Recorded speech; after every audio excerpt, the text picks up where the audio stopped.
La nuit était froide et silencieuse lorsque Amina, 17 ans, se retrouva dehors, une petite valise à la main. Son père, Moussa, avait claqué la porte derrière elle en hurlant « Tu as déshonoré notre famille, ne reviens jamais !» Les larmes coulaient sur ses joues tandis qu'elle posait une main sur son ventre rond. Elle était enceinte de Kwame, un élève de son lycée qui avait disparu dès qu'il avait appris la nouvelle. Perdue dans les rues de la ville de Bouakadi, Amina erra pendant des jours, dormant sous les ponts, mangeant à peine. Les gens, la regardaient avec pitié ou mépris, mais personne ne lui tendait la main. Jusqu'au jour où elle rencontra Mama Fatou, une vieille vendeuse de beignets qui lui offrit un peu de nourriture et un toit pour la nuit. Amina apprit à survivre. Elle vendait des sachets d'eau au marché, lavait des vêtements pour quelques pièces et serrait son bébé, Jama, contre elle chaque nuit en priant pour un avenir meilleur. Mais la vie était dure et quand Jama tomba malade, Amina fut obligée d'accepter l'aide d'un homme riche, M. Diallo, bien plus âgé qu'elle. M. Diallo l'épousa. Mais derrière les murs de sa belle maison, Amina vivait un enfer. Il l'insultait, traitait Jama de bâtard et la forçait à travailler comme une esclave. « Tu n'es rien sans moi », répétait-il chaque jour. Amina serrait les dents, retenant ses larmes pour son fils. Pendant ce temps, Moussa, rongé par la culpabilité, cherchait sa fille. Quand il la retrouva, maigre et épuisée, chez M. Diallo, son cœur se brisa. Il comprit trop tard son erreur. « Pardonne-moi, ma fille », murmura-t-il en l'embrassant. Pour se racheter, Moussa utilisa ses contacts et trouva à Amina un travail stable dans une boutique. Peu à peu, elle gagna assez pour quitter M. Diallo et élever Jama seule, fière et indépendante. Un soir, alors qu'Amina rentrait du travail, une lettre glissa sous sa porte. Amina hésita un instant avant de ramasser l'enveloppe jaunie. Son nom y était écrit d'une écriture tremblée qu'elle ne reconnaissait pas. Le cœur battant, elle l'ouvrit et découvrit quelques mots griffonnés. « Amina, je dois te parler, c'est important. Viens demain à l'ancien marché, près de l'échoppe, de Mama Fatou, seule, pas de signature, pas d'explication. Juste ces mots qui semblaient chargés d'urgence. » Toute la nuit, Amina tourna et retourna la lettre dans ses mains. Était-ce un piège de M. Diallo? Une ruse pour la faire revenir? Ou peut-être Kwame, le père de Jama, qui réapparaissait après toutes ces années. Le lendemain, après avoir confié Jama à son père Moussa, qui s'était beaucoup adouci depuis leur retrouvaille, Amina se dirigea vers le marché, les mains moites. Chaque pas lui semblait lourd. Sous le vieux manguier où Mama Fatou installait autrefois son étal, une silhouette attendait, le dos tourné. Ce n'était pas Kwame, ni M. Diallo, c'était une femme. Vêtue d'un boubou bleu usé, elle se retourna lentement. Amina retint un cri. Maman, sa mère, qu'elle n'avait pas revue depuis cette terrible nuit où on l'avait chassée, avait les yeux rougis par les larmes. Elle tendit une main tremblante vers sa fille. « Je ne savais pas. Comment te retrouver ?»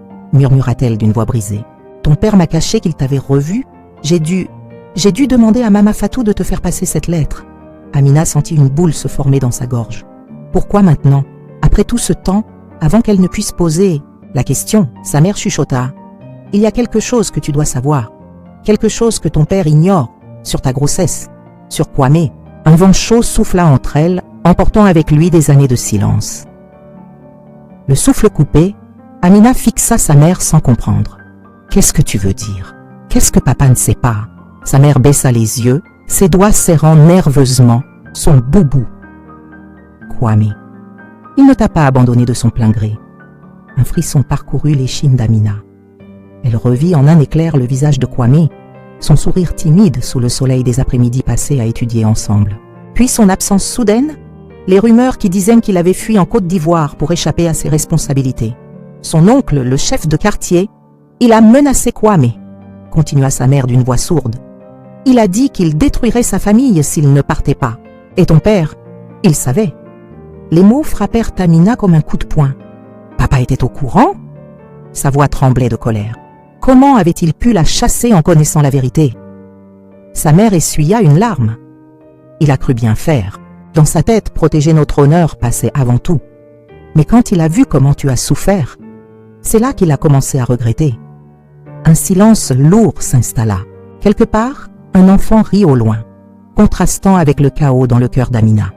« Kwame est revenu à Bouakadi », chuchota sa mère. « Il te cherche depuis des mois. Il veut voir son fils. » Amina recula, comme si elle venait de se brûler. Jama ne connaissait qu'un père cruel en la personne de M. Diallo. Et maintenant, un inconnu voulait entrer dans sa vie? « Pourquoi est-ce que tu me dis ça maintenant ?» sanglota-t-elle. Sa mère ouvrit la bouche pour répondre quand un bruit, de pas précipité, retentit derrière elle. « Amina !» Elle se retourna. C'était Moussa, son visage déformé par la panique, Jama serré contre lui. « Monsieur Diallo, il a mis des hommes à ta recherche. Ils sont devant la maison. » Le visage de Moussa était livide, ses mains agrippant, Jama comme un trésor à protéger. « Ils ont fouillé tout le quartier, Amina. Ils disent que tu leur appartiens. » Un froid glacial parcourut le corps d'Amina. Monsieur Diallo n'accepterait jamais qu'elle le quitte. Pas après avoir dépensé tant d'argent pour l'épouser. Pas après avoir juré devant ses amis qu'il dompterait cette femme rebelle. « Vite, prends Jama et cache-toi chez Mama Fatou », ordonna sa mère, en poussant Amina vers une ruelle étroite. « Moi je vais retarder ces hyènes. » Amina voulut protester, mais le son de voix grossière résonnant au bout de la rue la fit courir, son fils blotti contre elle. Derrière, elle entendit sa mère crier d'une voix qu'elle ne lui connaissait pas. « Vous n'avez pas le droit, laissez ma fille tranquille !» Essoufflée, Amina frappa à la porte délabrée de Mama Fatou. La vieille femme ouvrit, ses yeux s'écarquillant, en voyant leur état. « Entre, ma colombe, j'ai juste ce qu'il vous faut. » À l'intérieur, entre les sacs de farine et les chaudrons, un homme se tenait debout, tournant nerveusement un chapeau entre ses mains. Amina le reconnut aussitôt. C'était le petit frère de Kwame, Sekou. « Il m'a envoyé de prévenir, » bredouilla-t-il. « Kwame sait que Diallo veut te tuer. Il a un plan, mais tu dois lui faire confiance. » Amina serra Jama plus fort. Faire confiance à Kwame, après toutes ces années? Pourtant, dans les yeux de Sekou, elle ne vit aucune tromperie, seulement la même peur qui lui tordait les entrailles. Un coup violent contre la porte les fit sursauter. « On sait que tu es là-dedans, salope !» gronda une voix qui donna des cauchemars à Jama. Mama Fatou attrapa une machette rouillée sous son lit. « Par la porte de derrière, maintenant !» Alors qu'Amina se précipitait vers la sortie, Sekou lui glissa un morceau de papier froissé dans la main. « Le vieux hangar à coton, à minuit. Viens seul ou pas ?» Cette nuit-là, tandis que Bouakadi dormait, Amina se tenait devant le hangar abandonné. Jama endormie dans son dos. Une silhouette émergea des ténèbres. Mais ce n'était pas Kwame. C'était la femme de M. Diallo, qu'elle croyait morte depuis des années. « Alors c'est toi, sa nouvelle favorite ?» ricana-t-elle en brandissant une lampe à pétrole, dont la lumière dansait sur son visage cicatrisé. « Tu as deux choix, petite. M'aider à le détruire, ou finir comme moi. » Pourquoi la femme de Diallo est-elle cachée depuis des années? Où est vraiment Kwame et quel est son plan?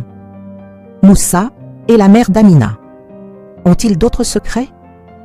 L'intrigue s'épaissit avec des révélations chocs et des choix impossibles.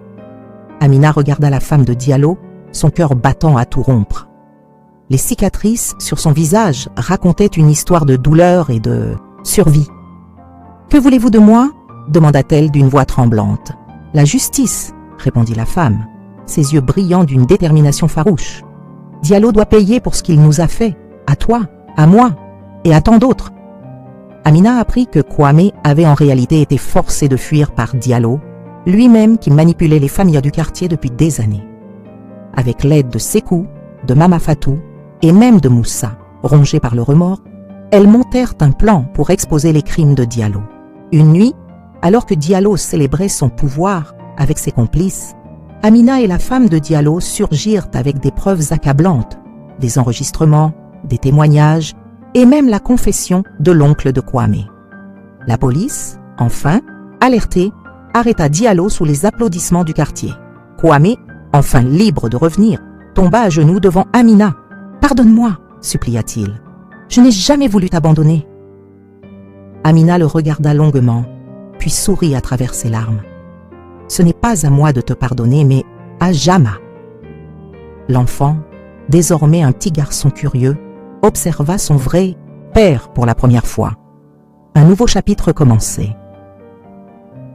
La leçon de vie.